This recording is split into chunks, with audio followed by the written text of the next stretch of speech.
What time is it? It's nation time.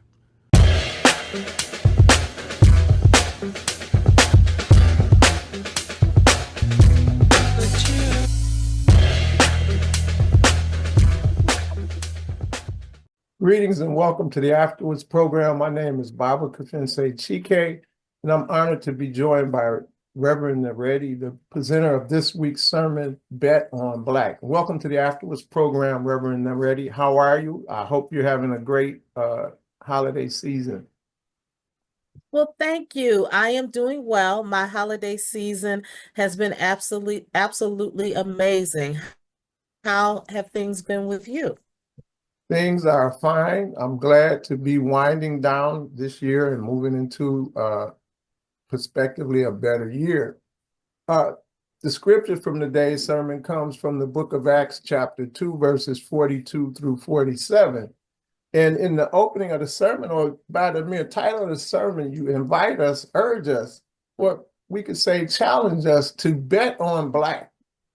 And I kind of interpret this to say by placing our focus on ourselves and our creator rather than an entity that is external to us as a people. Could you maybe expound on that idea? Well, the idea of betting on Black comes from uh, my belief that we move forward when we focus on ourselves, not as much as on ourselves individually, but on what we can do collectively.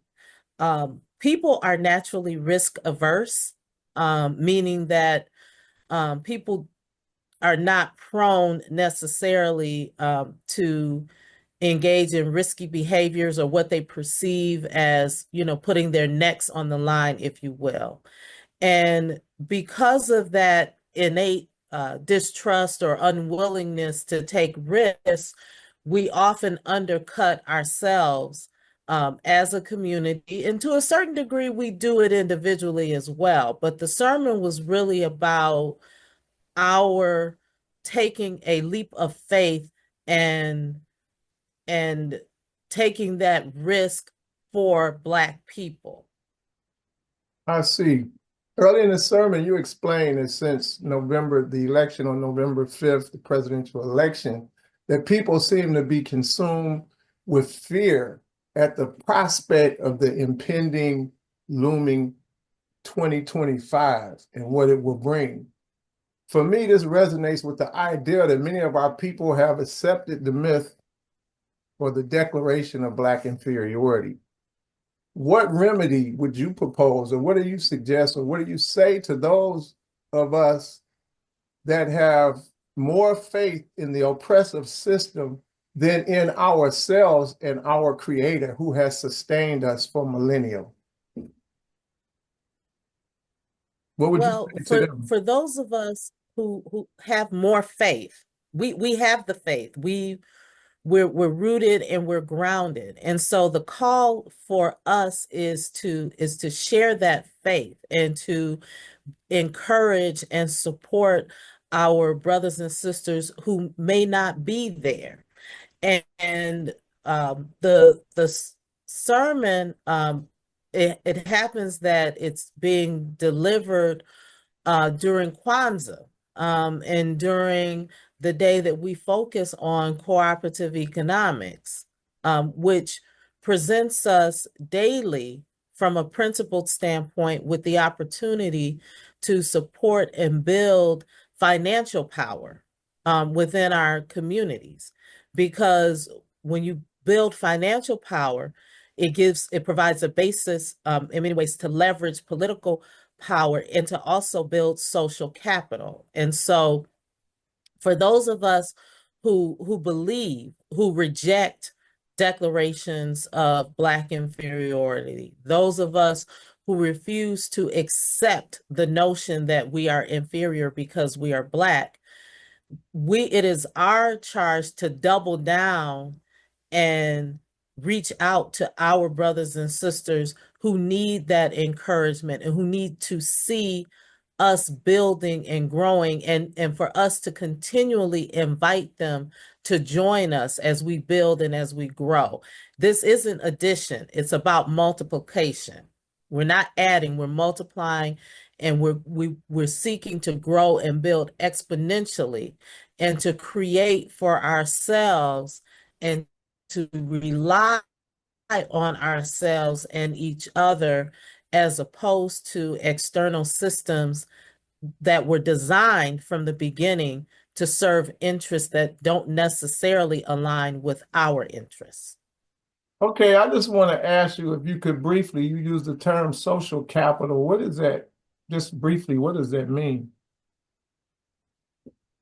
Well, social capital means, for me, means the ability to influence and effectuate change at a larger level. It's not quite the same as political capital. For me, political capital is about using and leveraging the power of the vote to place people in elective positions to make policy decisions. But that's only one aspect. Social capital can be used in conjunction with political capital to create new and better policy. But social capital is really at its core, for me, about relationships. And so when we build those strong relationships and those strong connections from a empowered perspective as opposed to a disempowered perspective, then we're able to advance those things that matter most to us and to our community. Got it. Thank you for that. And you, I think, creatively weave or tie the sermon into Kwanzaa in the spirit of Ujamaa, cooperative economics, which is the fourth principle of Kwanzaa. You summon us to build, support, and sustain Black businesses. Of course, this is very important as an overall part of the value system presented in Kwanzaa. But I'd like to ask you a question that I don't see addressed enough when it comes to that principle, the principle of Ujamaa. How important is it that those of us who own and operate Black businesses provide how are we responsible, or do we have an obligation to also provide quality goods and quality services? Could you maybe elaborate on that, please? I am so glad. I am so glad. I am so glad that you brought that up. That was actually something that I was reflecting. I've been reflecting on. So, a lot of times we talk about cooperative economics and we say, support Black businesses simply because they're Black owned. But the businesses themselves can't operate in our community and insist upon or have an expectation that the community will support their business simply because they're Black. Being a Black business owner, and I am one, means that if I'm providing a good or service, that needs to be provided with the highest degree of excellence. Because at the end of the day, everyone has free will, everyone has individual choice. And that often shows up in the marketplace by the decisions people make, whether to buy a particular good or particular service from one business as opposed to another. So when Black businesses are operating in community, then they should be in community, meaning that the good or the service that they're providing, the problem that they're hoping to solve, that they're doing it in a way that adds value to the community, and that is not simply a monetary exchange. Thank you. And that's a point I think always needs to be, we need to be reminded of, because it seems to always kind of, and you addressed it, it seems to always be support Black business, support Black business. But there's a reciprocal responsibility. You assert that the Pan-African Orthodox Christian Church, in the Pan-African Orthodox Christian Church, we have been betting on Black for decades. And that, quote, the revolutionary spirit of God is available to you right now, today. And you give an example in the scripture of, I think in reference to Joel and the pouring out of spirit Please tell us how these factors or how this is manifest in the best self movement of the Pan-African Orthodox Christian Church.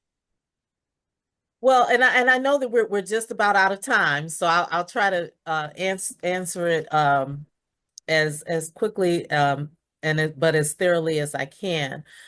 The way this manifests as a part of our best self movement is through our disciplines, through our very ministry, through the things that we focus on when it comes to building ourselves. I have an affirmation I'm taking into 2025 that says, freedom is not free.